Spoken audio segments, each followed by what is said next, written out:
సైకాలజీలో కీలకమైనటువంటి అంశము అభ్యాసనం.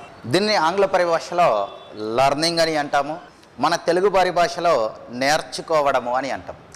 సో ఈ లర్నింగ్ని గురించి నేర్చుకున్నట్లయితే అభ్యాసనము లర్నింగ్ అంటున్నాం. ప్రతి వ్యక్తి కూడా పుట్టుకతోనే కొన్ని సామర్థ్యాలను కలిగి ఉండి జన్మించడం జరుగుతుంది.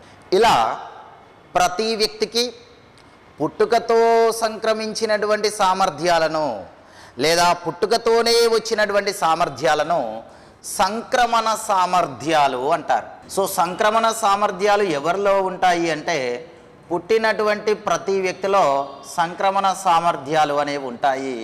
పుట్టుకతోనే వ్యక్తి కలిగి ఉండి జన్మించడం జరుగుతుంది. సో ఇలా జన్మతః సంక్రమించినటువంటి సామర్థ్యాలను సంక్రమణ సామర్థ్యాలు అంటాం. సో పుట్టినటువంటి ప్రతి వ్యక్తి కూడా ఈ సామర్థ్యాలను కలిగి ఉంటాడు. వ్యక్తి తన యొక్క జీవితాన్ని ఫలవంతంగా ముందుకు కొనసాగించడానికి ఇలా జన్మతః సంక్రమించినటువంటి సామర్థ్యాలు సరిపోవు. అనగా తనకు పుట్టుకతో వచ్చినటువంటి సంక్రమణ సామర్థ్యాల ద్వారా వ్యక్తి తన యొక్క జీవితాన్ని ముందుకు ఫలవంతంగా కొనసాగించలేడు. మరి వ్యక్తి తన యొక్క జీవితాన్ని సమర్థవంతంగా, సంపూర్ణంగా, ఫలవంతంగా ముందుకు కొనసాగించాలి అంటే అతడు పరిసరాలతో ప్రతిచర్యలు జరపడం ద్వారా మరికొన్ని సామర్థ్యాలను పొందడం జరుగుతుంది. ఇలా పరిసరాలతో నిరంతరం ప్రతిచర్యలు జరపడం ద్వారా వ్యక్తి పొందినటువంటి సామర్థ్యాలను ఆర్జిత సామర్థ్యాలు అంటాం. ఆర్జిత సామర్థ్యాలు.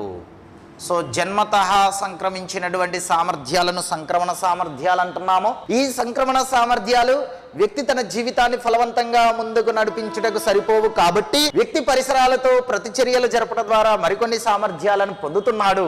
అలా పరిసరాల నుండి పొందేటువంటి సామర్థ్యాలను ఆర్జిత సామర్థ్యాలు అంటున్నాము. ఆర్జిత సామర్థ్యాల ద్వారా వ్యక్తి యొక్క ప్రవర్తనలో శాశ్వతమైన మార్పు వస్తుంది. ఆ శాశ్వతమైనటువంటి మార్పునే మనం అభ్యాసనంగా పేర్కొంటాము. సో జాగ్రత్తగా పరిశీలించాలి. ఆర్జిత సామర్థ్యాల ద్వారా వ్యక్తి ప్రవర్తనలో వచ్చేటువంటి శాశ్వతమైన మార్పును అభ్యాసనము అని. సో ఇది అభ్యాసనం అండి. వ్యక్తి యొక్క ప్రవర్తనలో మార్పు అనేది రెండు రకాలుగా వస్తుంది. అందులో నెంబర్ 1, పెరుగుదల ద్వారా వ్యక్తి యొక్క ప్రవర్తనలో మార్పు వస్తుంది. జన్మించినటువంటి శిశువు పుట్టగానే లేచి నడవలేడు. ఆ శిశువు కొద్ది పెరుగుదలను కనబరిచిన తర్వాత, శిశువుకి కొద్ది వయస్సు వచ్చిన తర్వాత లేచి నడవగలుగుతాడు. అంటే ప్రవర్తనలో మార్పు అనేది వచ్చింది. సో పెరుగుదల ద్వారా ప్రవర్తనలో మార్పు వస్తుంది. పరిణతి ద్వారా ప్రవర్తనలో మార్పు అనేది వస్తుంది. పరిణతి ద్వారా దంతాలు లేనటువంటి శిశువు తల్లిపాలను ఆహారంగా తీసుకుంటాడు. దంతాలు రావడానికి పరిణతి అంటాం. దంతాలు వచ్చిన తర్వాత ఘనరూప ఆహారాన్ని ఆహారంగా తీసుకుంటాడు. ప్రవర్తనలో మార్పు అనేది వస్తుంది. సో పెరుగుదల ద్వారా పరిణతి ద్వారా ప్రవర్తనలో మార్పు వస్తుంది. కానీ అభ్యాసం అనేది జరగడం లేదు. అభ్యాసమును ఎక్సర్సైజ్ అని అంటాం, సాధన అని అంటాం. సో ఇక్కడ అభ్యాసం అనేది జరగడం లేదు. కాబట్టి వీటి ద్వారా వ్యక్తుల ప్రవర్తనలో కనిపించేటువంటి మార్పును మనం అభ్యాసనంగా పేర్కొనము. ఎందుకు అభ్యాసనంగా పేర్కొనము అంటే వాటి ద్వారా వ్యక్తుల్లో అభ్యాసం అనేది జరగడం లేదు, సాధన జరగడం లేదు. ఎక్సర్సైజ్ అని అంటాం దీన్ని ఆంగ్ల పరిభాషలో. ఎక్సర్సైజ్ అంటే అభ్యాసం లేదు. కాబట్టి వీటి ద్వారా వ్యక్తుల ప్రవర్తనలో వచ్చేటువంటి మార్పును మనం అభ్యాసనంగా పరిగణించము.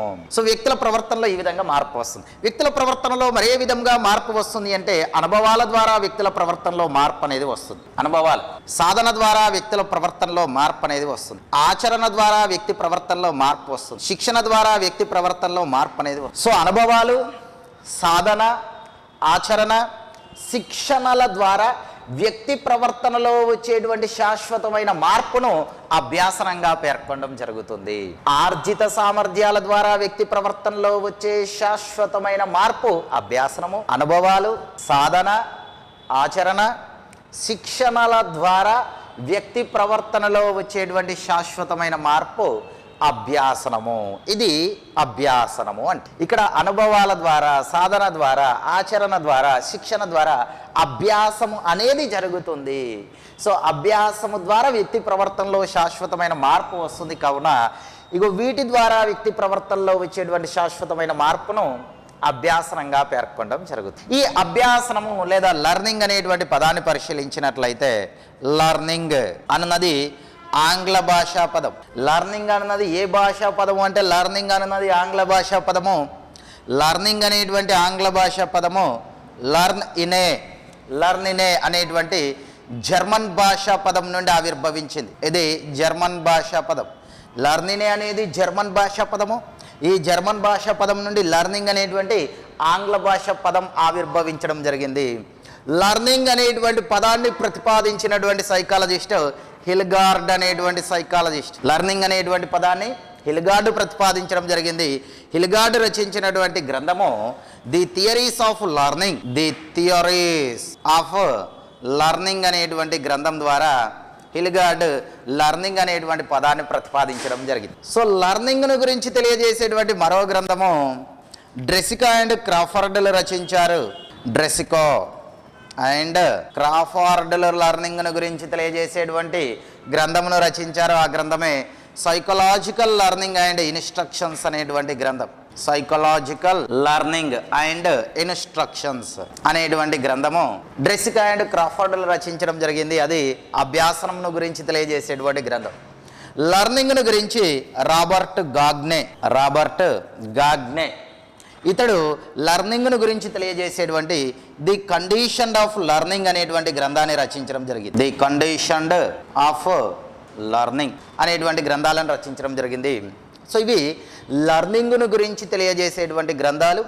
ఈ గ్రంథాలను రచించినటువంటి సైకాలజిస్ట్. ఇది లర్నింగ్కి సంబంధించినటువంటి ప్రాథమికమైనటువంటి సమాచారం. సో లర్నింగ్ను మనం పరిశీలించినట్లయితే అభ్యాసనం పరిధిలోనికి రానటువంటి అంశాలు. ఇది వెరీ వెరీ ఇంపార్టెంట్. ఇక్కడ మనకు ప్రశ్న అడుగుటకు అవకాశం ఉంటుంది. అభ్యాసనం పరిధిలోనికి రాని అంశాలు. అభ్యాసనం పరిధిలోనికి రానటువంటి అంశాల్లో ఒక అంశము పెరుగుదల. సో గ్రోత్ అన్నది అభ్యాసన పరిధిలోనికి రాని అంశము. మరియు పరిణతి లేదా పరిపక్వత జన్మతః సంక్రమించినటువంటి సామర్థ్యాలు ఎలాంటి శిక్షణ లేకుండా క్రమంగా వయస్సుతో పాటు అభివృద్ధి చెందడాన్ని పరిణతి లేదా పరిపక్వత అంటాము. పాలదంతాలు రావడం పరిణతి లేదా పరిపక్వత, అది అభ్యాసనం కాదు. అది పుట్టుకతో వచ్చిన సామర్థ్యం వయస్సుతో పాటు వికసిస్తుంది. దాంట్లో అభ్యాసం అనేది కనిపించదు కాబట్టి దాన్ని అభ్యాసనంగా పేర్కొనము. యవ్వనావిర్భావ దశలోనికి వచ్చినటువంటి బాలబాలికల్లో కనిపించేటువంటి సిగ్గు, బిడియం, అది పుట్టుకతో వచ్చినటువంటి సామర్థ్యం, ఆ వయస్సులో అభివృద్ధి చెందుతుంది. అది పరిపక్వత, అది అభ్యాసనం కాదు. అభ్యాసం జరగదు. యవ్వనావిర్భావ దశలోనికి వచ్చినటువంటి బాలికల్లో ఋతుచక్రం ప్రారంభమవుతుంది. అది పరిణతి, అది అభ్యాసనం కాదు. 5 సంవత్సరాల వయస్సు ఉన్నటువంటి పిల్లవాడు తన చేతితో పెన్నును పట్టుకోగలుగుతాడు, సమర్థవంతంగా పట్టుకోగలుగుతాడు. అది సామర్థ్యం పుట్టుకతో వచ్చింది, ఈ వయస్సులో వికసిస్తుంది. సో అది పరిణతి, అది అభ్యాసనం కాదు. యవ్వనావిర్భావ దశలో ఉన్నటువంటి బాలుడిలో గడ్డాలు మీసాలు రావడం ప్రారంభమవుతుంది, అది పరిణతి, అది అభ్యాసనం కాదు. సో ఈ విధంగా పరిణతి పరిపక్వతల్లో అభ్యాసం అనేది కనిపించదు కాబట్టి పరిణతి పరిపక్వతలు అనేవి అభ్యాసన పరిధిలోనికి రానటువంటి అంశాలు. సహజాతాలు, వ్యక్తులకి పుట్టుకతోనే వచ్చేటువంటి లక్షణాలు, సామర్థ్యాలు అయినటువంటి ఏడుపు, దప్పిక, శ్వాసించడము, చూడటము, పట్టుకోవటము మొదలైనటువంటి అంశాలను సహజాతాలుగా పేర్కొంటాము. దీంట్లో అభ్యాసం అనేది జరగదు కాబట్టి సహజాతాలు అభ్యాసనం పరిధిలోనికి రానటువంటి అంశము అవుతుంది. నిష్పాదన దీన్ని ఆంగ్ల పరిభాషలో పర్ఫార్మెన్స్ అని పర్ఫార్మెన్స్. నిష్పాదన అన్నది ఒక వ్యక్తి యొక్క అభ్యాసన రేటును తెలియజేస్తుంది కానీ అభ్యాసనమును తెలియచేయదు. ఇది అభ్యాసన రేటును తెలియజేస్తుంది, అభ్యాసనాన్ని తెలియచేయదు. నిష్పాదన. 5వ తరగతి విద్యార్థి గణిత సమస్యను వేగంగా సాధించగలడు. వేగంగా సాధించగలగడం అనేది వాడి యొక్క అభ్యాసన రేటును తెలియజేస్తుంది కానీ అభ్యాసనాన్ని తెలియజేయదు.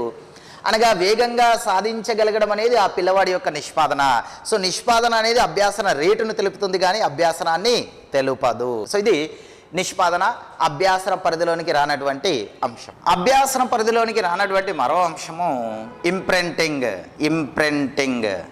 దీన్ని జీవుల గుడ్డి అనుకరణ అంటాం. జీవుల గుడ్డి అనుకరణ. పిల్ల జీవులు ఎలాంటి విచక్షణ జ్ఞానము లేకుండా తల్లి జీవిని అనుకరించడాన్ని ఇంప్రింటింగ్ అంటాము. దీన్నే జీవుల గుడ్డి అనుకరణ అంటాం.